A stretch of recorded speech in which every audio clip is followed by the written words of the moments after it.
So if you old school, you proud, this is for you. If you young, you ain't got nothing to know, you don't know nothing. All you new teachers, you just coming from Carson, you don't know nothing. All your bebop, the bebop, if you ain't got an AARP card, just sit down and shut up. Come on, old people, rock it right now. Let me hear the old people holler up in the bitches.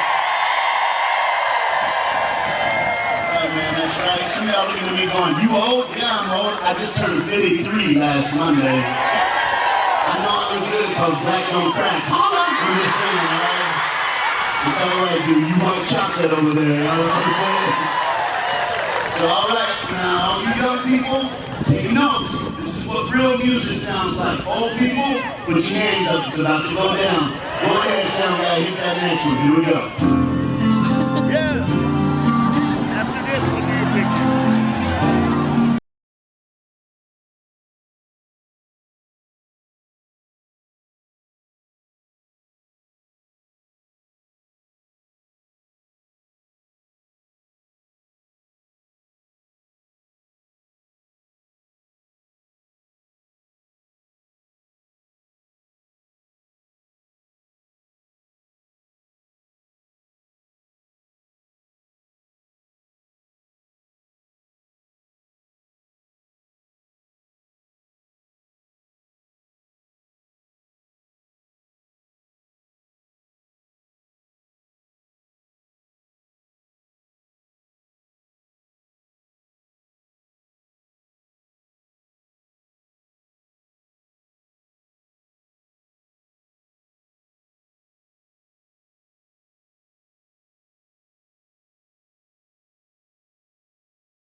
Here's what I know. Love is gonna win. I don't care who the president is. I don't care who's running for office. Love will win. We just got to get people to rise up with love and change the culture that we live in today. And love is gonna win. If you agree with that, clap your hands. Love don't know color. Love don't know race. Love don't know financial. Love just loves. If you know what I'm saying, look at somebody beside you and say, that black man know what he talking about down there.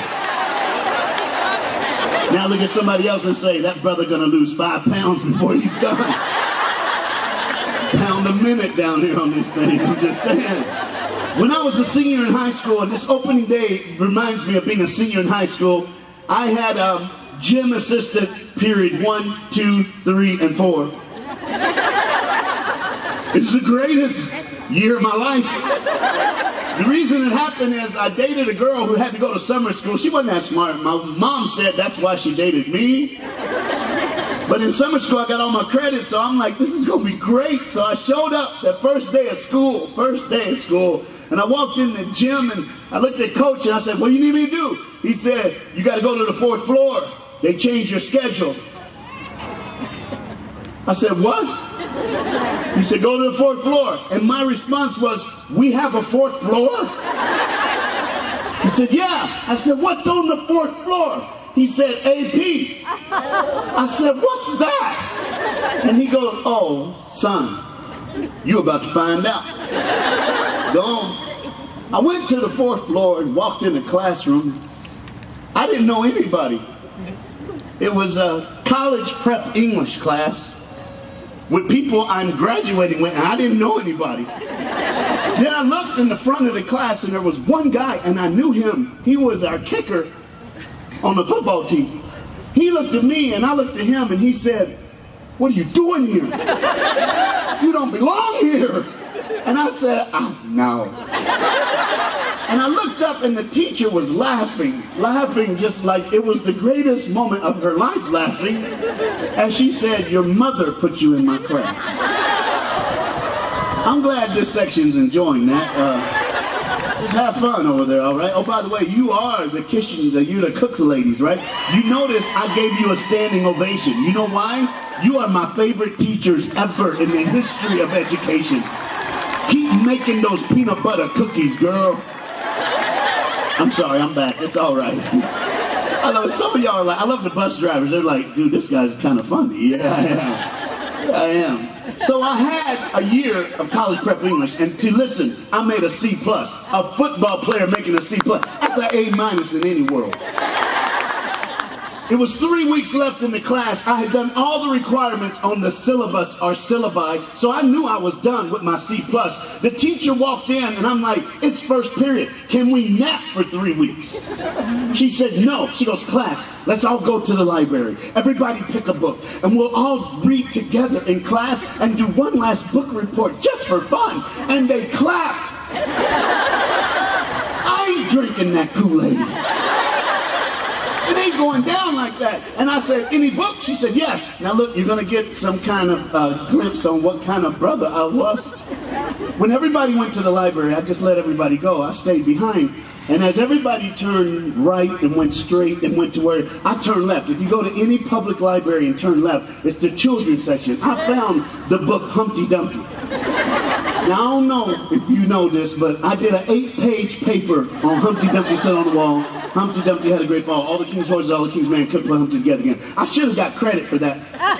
But I made a mistake. I turned it in early. Never turn it in early. The teacher looked at me and goes, "There's 3 days left in your school career.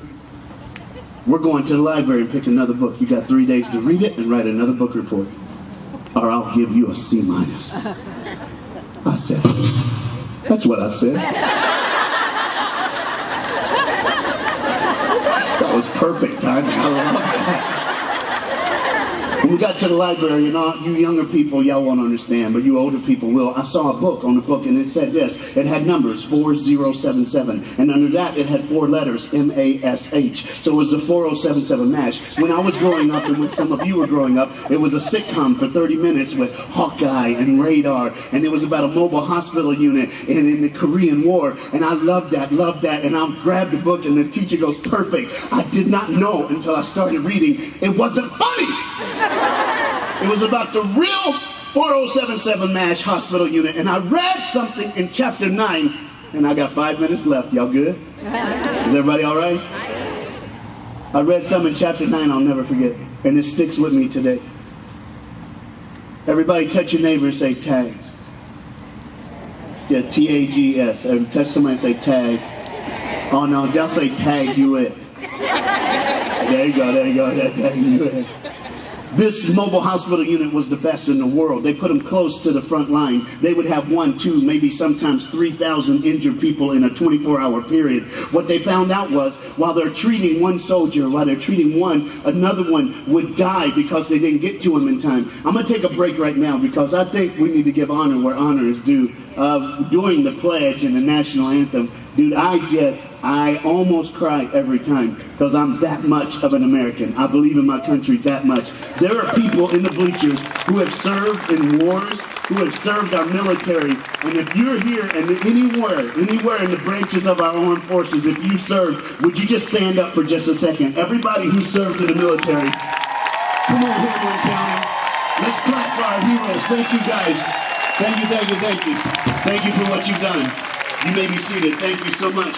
What happened in chapter 9, the title was Tags, and what they did was this. They found out that soldiers were dying that they could have saved, but they didn't get to them in time. So they decided to take 1 doctor and 2 nurses and rotate them every day, and all that doctor and nurses did, the doctor would check the wound, the nurse behind him would put a tag, and the last nurse was called the kiss of death. Let me explain. Repeat these colors. Everybody say, yellow. Yellow. You want yellow. Yellow means you're not hurt bad. Yellow means that if we give you something for the pain, come back and take care of you. You want yellow. If you can't get yellow, you want blue. Everybody say blue. Blue means you're hurt really bad, but if we get you to surgery, we can save your life. If you get blue, we can save you. If you can't get yellow and you can't get blue, you do not want red. Everybody say red.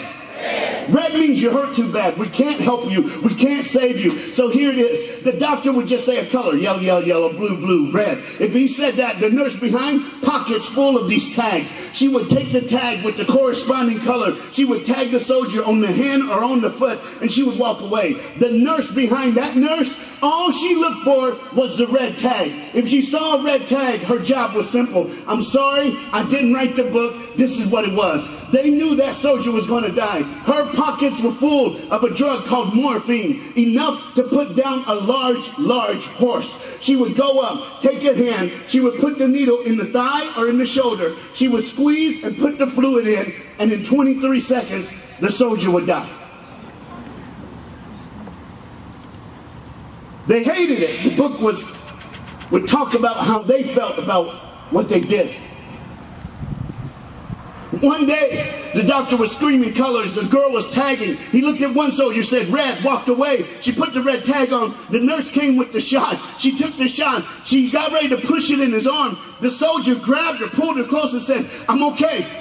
It's all right. Tell my wife I love her. Tell my kids I did it for them. I'm okay. I'm ready to go now. And he closed his eyes. It moved that nurse so much that she clicked off the red tag, put a blue one on, called for the orderlies, and they took him to surgery. Everybody say 1 week. Say 1 month. Say 2 months. Now say 3 months. In 3 months after that happened, they stopped having wounded soldiers. A week turned to 8 days. 8 days in, not one wounded soldier. And then the day came, they heard helicopters and trucks. But instead of wounded soldiers, it was good soldiers. And they were guarding one man who had 5 stars on each shoulder.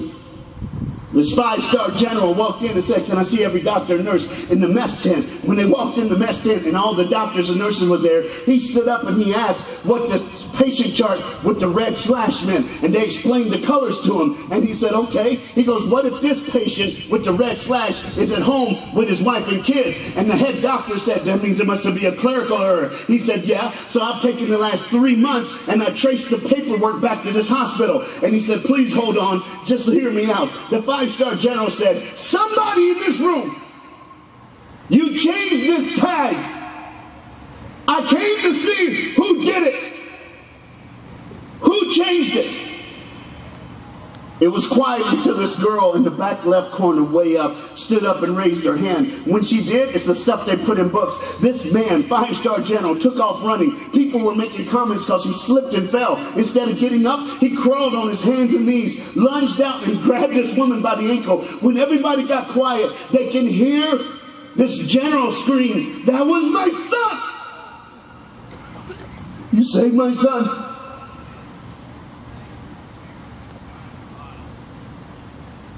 When I was 8 years old, my mom and dad came to school for parent-teacher conference. I hate parent-teacher conference. I know you do too. When we left the classroom that day, I noticed all my friends' parents were young, but my parents were old, and I asked them why they were old, and that night at the kitchen table, they told me I was in foster care. That night at the kitchen table, they told me that my mom kept my brother and 2 sisters and gave me away. They said that my mom slept with a man for $20 to get food for my brother and sisters, got pregnant. She gave birth to me but said I was a mistake. That night at 8 years old, I was told I was a mistake. So from 8 to 21, I did not want to live. I hid it behind football. I hid it behind jokes. At 12 years old is when it happened. I cried myself to sleep every night, and one night my foster care parents came in the room. My foster care dad, he big, y'all. You ever seen Mr. Clean, you know, the cleaning solution? Paint that brother black, you got my daddy right there. He had a deep voice, too. He looked at me when I was 9 and he said, never do drugs. I'm like, no. You may notice I'm walking down to the end. I'm walking down here because you guys are the custodians, the cleaning people that take care of our school. Listen to me very carefully before. I know they said that you may think you got skipped. You didn't get skipped. At 12 years old, my foster care dad is a school janitor. He had a third grade education, but he'd do anything. He's buried 47 miles up the road in Greenville, Tennessee. I put flowers on his grave yesterday, and I told him I was going to meet you. You know what he said at 12 when I was 12? It changed my life. He put his hand on my chest as I was crying. He came in my bedroom. He said, "You cry every night." He said, "I can't give you my blood, but if you let me, I'll give you my heart." He didn't know I'd speak to 1.5 million people every year. He didn't know I'd fly around the world. So to you janitors, you're my hero. You're my tag changer. You changed my life. I don't care what they say. Boys like me get to be fathers like me because I was taught by a janitor how to love my kid. And I just wanted to have them skip you. So from a grateful boy to an awesome janitor.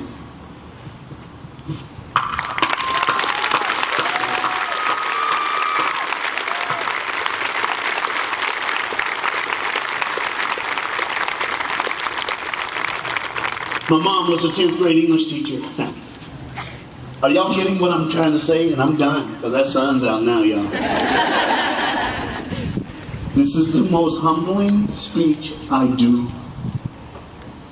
because I'm standing in front of my heroes.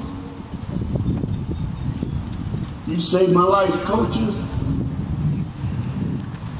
All you teachers, you changed my world. Bottom line, simply, you are tag changers. Love the kids. I know they get on your nerves.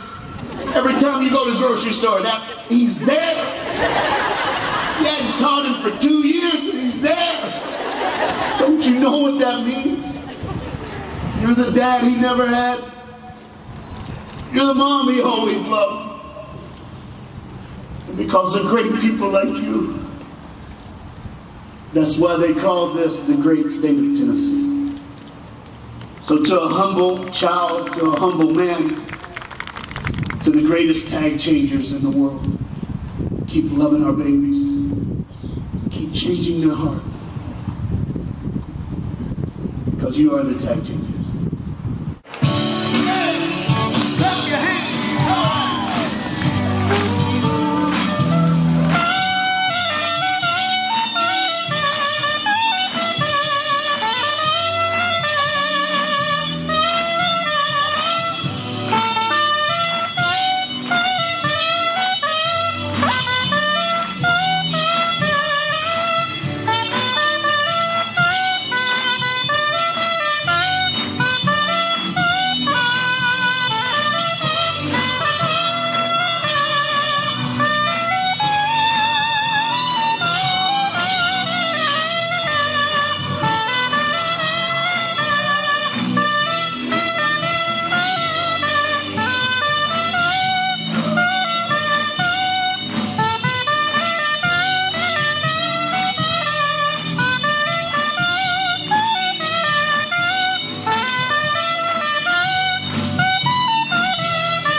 Beside you and say, you're a tag changer. Come on. Look at somebody on the other side of you and say, this is our year to save a child's life.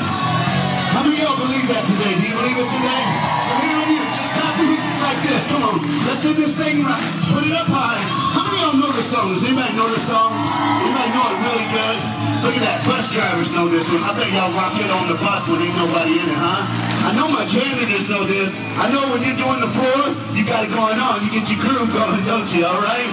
Now here's the deal. It's about to come to the end of the song, so I want you to sing it loud and strong. Let the band practice and hear you. 1, 2, 3. You ready? No valley. No river. Thank you very much. much. You are tag changers. You are heroes. Have a wonderful day.